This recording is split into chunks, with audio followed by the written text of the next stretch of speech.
जैसा कि पार्ट 1 में आपने देखा, आयान अपने भाई ईशान को बचाने हवेली गया, जहां उसे अपने ही खून से जुड़ा एक श्राप मिला। आयान ने अपने पूर्वजों की गलती सुधारने के लिए खुद को बलिदान कर दिया और हवेली राख में बदल गई। लेकिन मलबे से मिली डायरी ने नया नाम लिखा, राघव, और यहीं से कहानी ने नया मोड़ लिया। अब रत्नपुर की हवेली सिर्फ एक खंडहर बन चुकी थी।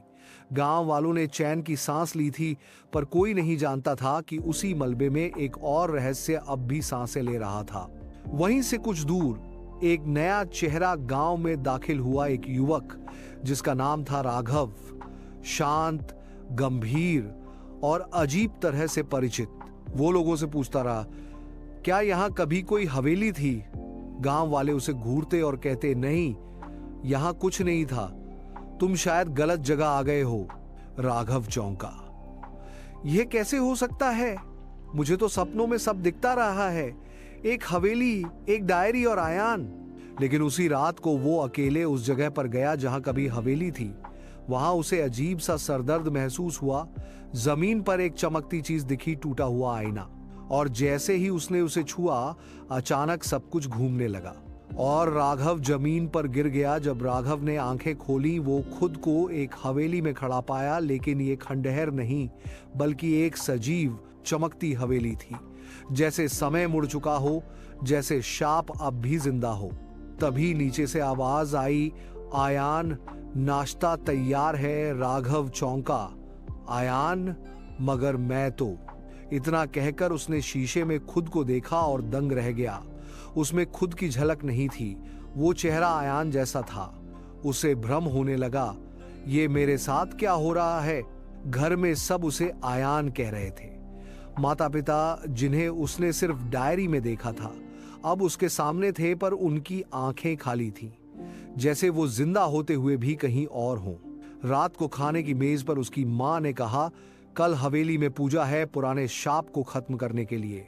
पर वो शाप तो खत्म हो चुका है ना? राघव ने डरते हुए पूछा। किसने कहा? मां ने मुस्कुराकर कहा, ये तो बस शुरुआत है। उस रात उसे नींद नहीं आई और वो खिड़की से झांका तो गांव के बीचों बीच वही आत्माएं घूम रही थीं, जो कभी आईनों में कैद थीं। अब वो खुले में थीं और उसे घूर रही थीं।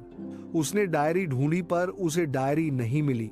लेकिन तकिए के नीचे एक छोटा सा कागज रखा था और उसमें लिखा था, अगर तुम फिर से लौटे हो तो याद रखना, इस बार तुम शिकार नहीं, शिकारी हो। लेकिन किसके लिए, ये जानने से पहले खुद को खो बैठोगे। और कागज के नीचे लिखा था, आयान। राघव अब खुद को आयान के रूप में देख रहा था, पर भीतर से वो अब भी राघव ही था। एक ऐसा इंसान जो इस उलझे हुए सच और रहस्यमयी माहौल को समझने की कोशिश कर रहा था। सुबह का सूरज निकला। हवेली पूरी रोशनी में नहाई हुई थी। हर कमरा ऐसे सजा था जैसे किसी शाही परिवार की विरासत हो। लेकिन जितनी खूबसूरत ये हवेली थी, उतना ही डर था उसका अदृश्य चेहरा। बेटा, जरा बाहर जाओगे? गांव के पंडित जी तुम्हारा इंतजार कर रहे हैं, उसकी मां बोली। वो धीरे धीरे बाहर निकला और गांव को निहारा।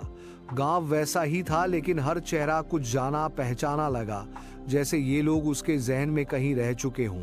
इतने में एक बच्चा उसे देखकर उसके पास भागता हुआ आया और बोला, आयान भैया, पिछली बार जैसे सब गायब हो गए थे, इस बार मत जाना हवेली में। कौन गायब हुआ था? राघव ने पूछा। बच्चा बस डर से कांपा और भाग गया। राघव हैरान था। तभी पीछे से आवाज आई, काफी बदल गए हो आयान। वो पलटा। सामने खड़ी थी एक साधारण लड़की, लेकिन आंखों में कुछ गहराई थी। मैंने तुम्हें पहचाना नहीं, राघव बोला। अभी भी नहीं? मैं नैना हूं, तुम्हारी बचपन की दोस्त। नाम सुनते ही उसके जहन में एक सपना कौंधा। आईनों में बार बार कैद होती एक लड़की, यही थी। क्या हम पहले भी मिले हैं? उसने डरते हुए पूछा। नैना हल्का मुस्कुराई। हम मिले नहीं, हम जुड़ते हैं।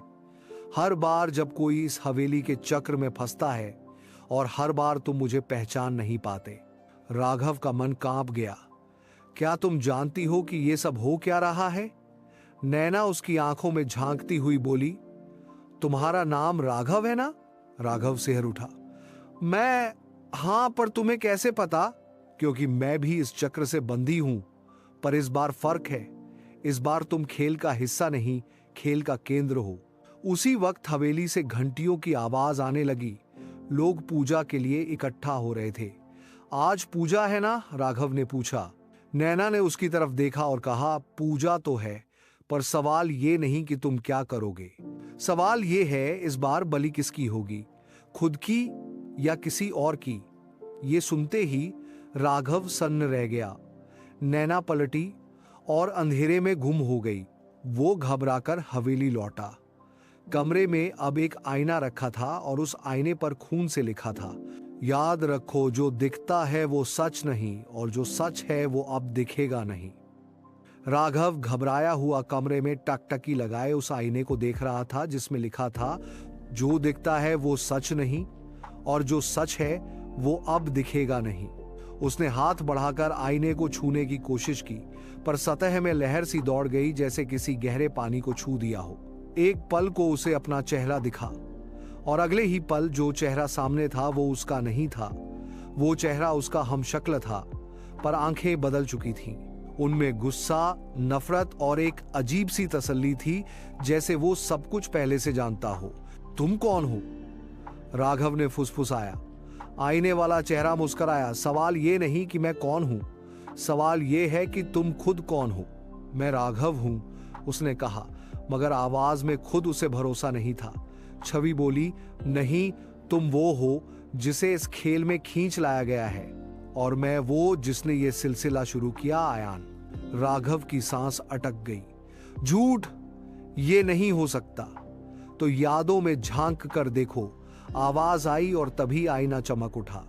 राघव के सामने घटनाएं उभरने लगीं। एक युवक जो हवेली में एक लड़की को वादा करता है, फिर धोखा देता है, उसे तंत्र में बांधता है और खुद को बचाकर भाग जाता है। वो सब आयान था, वो मैं नहीं था। राघव चिल्लाया। आईने की छवि बोली, शायद नहीं, लेकिन तेरे भीतर उस गलती की परछाई अब मौजूद है। जब तक तू उस सच्चाई को स्वीकार नहीं करेगा, ये शाप कभी नहीं टूटेगा। राघव पीछे हट गया, पसीने से भीगा हुआ। नहीं, मैं किसी को धोखा नहीं दे सकता, लेकिन तेरे वंशज दे चुके हैं, और तू उसी सिलसिले का हिस्सा है। जब तक तू उसकी जिम्मेदारी नहीं लेता, तब तक तू सिर्फ एक पुतला बनकर जिएगा, ना आयान, ना राघव। उसी वक्त कमरे में नैना दाखिल हुई। उसने देखा राघव जमीन पर बैठा कांप रहा था। तुमने देखा है ना? उसने पूछा। राघव ने सिर हिलाया। क्या मैं भी उसी जाल में फंस गया हूं? नैना ने कहा, हाँ, लेकिन अब सवाल यह है, क्या इस बार तुम वो बनोगे जो गलती दोहराएगा, या वो जो उसे हमेशा के लिए मिटा देगा? आईना अब शांत था, पर उसके नीचे एक नई पंक्ति उभरी। अब दो आयान हैं, एक जो गलती को दोहराएगा और एक जो उसे खत्म करेगा। राघव आईने में देखे उस रहस्य से उबर नहीं पा रहा था। उसने खुद को राघव माना था, लेकिन अब हर चीज उसकी पहचान पर सवाल उठा रही थी। नैना की बातें, आईने में दिखा दूसरा आयान और अतीत की रहस्यमयी परछाइयां सब मिलकर उसका मनोबल तोड़ रही थी। उस रात नींद उसकी आंखों से कोसों दूर थी। अचानक कमरे में रखे आईने की सतह फिर से तरल सी हो गई। इस बार उसमें उसका बचपन उभरने लगा, लेकिन वो बचपन वैसा नहीं था जैसा उसे याद था।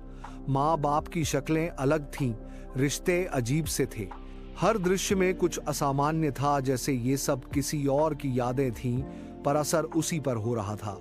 क्या अब मेरी यादें भी मेरी नहीं हैं? राघव बड़बड़ाया। तभी कमरे में उसका ही एक और रूप प्रकट हुआ, वही जो आईने में दिखाई दिया था। क्यों परेशान हो राघव, या कहूं आयान? वो बोला। लेकिन मैं कौन हूं? राघव पूछा। तू एक चेहरा है, एक कहानी की कड़ी, जिसमें अतीत की परछाई घुली हुई है और वर्तमान की उलझन फैली हुई। तू वो है जो हर बार इस सिलसिले में खींच लिया जाता है, कभी अपने खून की वजह से, कभी हवेली की वजह से। राघव का सिर चकरा गया। ये सब क्यों हो रहा है? क्या मैं असली नहीं हूं? दूसरे रूप ने हंसते हुए कहा, यहां कोई पूरी तरह असली नहीं होता। हर बार हर आईना बस एक नया भ्रम है। पर अंत में हमेशा एक ही चीज बचती है, दर्द, पछतावा और फैसला। तो असली कौन है? जिसे तुम झूठ समझते हो वो ही तुम्हारा सच हो सकता है। अचानक आईना जोर से चमक उठा और राघव जमीन पर गिर पड़ा। और जब राघव को होश आया तो उसने खुद को एक पुराने कमरे में पाया। दीवारों पर वही मंत्र, वही तस्वीरें और बीचों बीच रखा था वही आईना। उसने कांपती आवाज में पूछा, क्या ये वही जगह है जहां सब शुरू हुआ था? पीछे से आवाज आई, नहीं, ये वो जगह है जहां से सब खत्म होगा। नैना खड़ी थी, उसके हाथ में एक पुराना लॉकेट था। ये किसका है? राघव ने पूछा। ये आयान का है। जब उसने मुझे छोड़ा था उसी दिन ये लॉकेट उसने मुझे पहनाया था और उसी दिन से मैं इस शाप में बंध गई। तो तुम वही लड़की हो? हाँ, और अब समय आ गया है, तुम्हें खुद तय करना होगा कि तुम कौन हो। तभी आईने की सतह से दो परछाइयां निकली, एक आयान की और दूसरी राघव की। दोनों आपस में उलझ गई। अब सवाल ये था, इनमें असली कौन था? नैना चिल्लाई, केवल वही बचेगा जो अपनी सच्चाई को स्वीकार करेगा।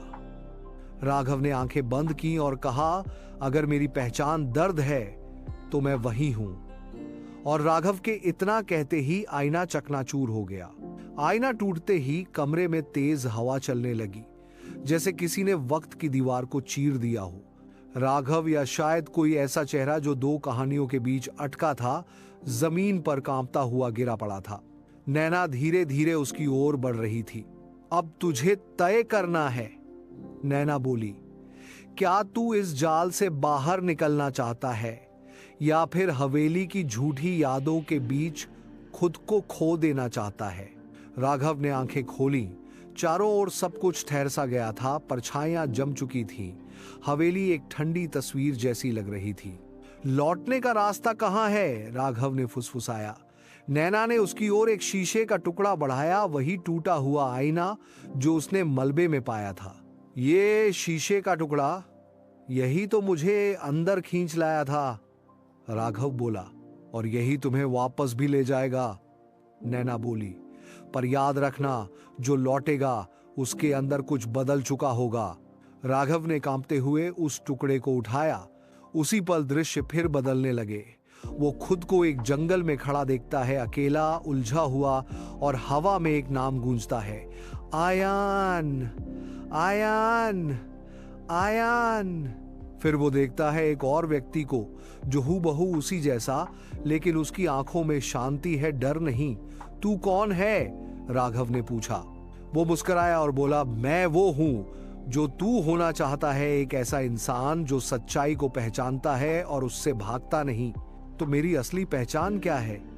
वो नहीं जो लोग तुझे कहते हैं, बल्कि वो जो तू खुद को समझे और स्वीकार करे।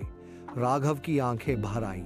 उसने धीरे से आईने के टुकड़े को अपने सीने से लगाया और एक तेज रोशनी के साथ सब कुछ अंधकार में डूब गया। अगली सुबह अस्पताल में राघव की आंखें खुलती हैं। उसके पास कुछ लोग खड़े हैं, डॉक्टर और एक महिला। महिला चिंता भरे स्वर में कहती है, बेटा अब तुम ठीक हो, हम बहुत डर गए थे, तुम मंदिर के पास बेहोश मिले थे। लेकिन मैं कौन हूं? राघव ने धीरे से पूछा। सब चौंक गए, लेकिन डॉक्टर बोले, तुम्हारा नाम राघव है और आईडी कार्ड में भी यही लिखा है। राघव धीरे धीरे उठता है। आईने का टुकड़ा अब भी उसकी जेब में है। बाहर निकलते वक्त अस्पताल के गेट पर उसका सामना एक लड़के से होता है जो उसे देखकर मुस्कुराता है और कहता है, तुम लौट तो आए हो, लेकिन क्या इस बार तुम वो हो जो सच का सामना करेगा? राघव जैसे ही पलटता है तब तक वो लड़का गायब हो चुका होता है। और उस रहस्यमयी मुलाकात ने एक नया सवाल जगा दिया, क्योंकि कहानी यहीं खत्म नहीं होती। सवाल ये है कि वो लड़का कौन है? क्या राघव वाकई अपने सच का सामना कर पाएगा या फिर हवेली का श्राप उसे दोबारा अपनी गिरफ्त में ले लेगा? जानने के लिए देखिए हवेली का श्राप पार्ट 3 फाइनल पार्ट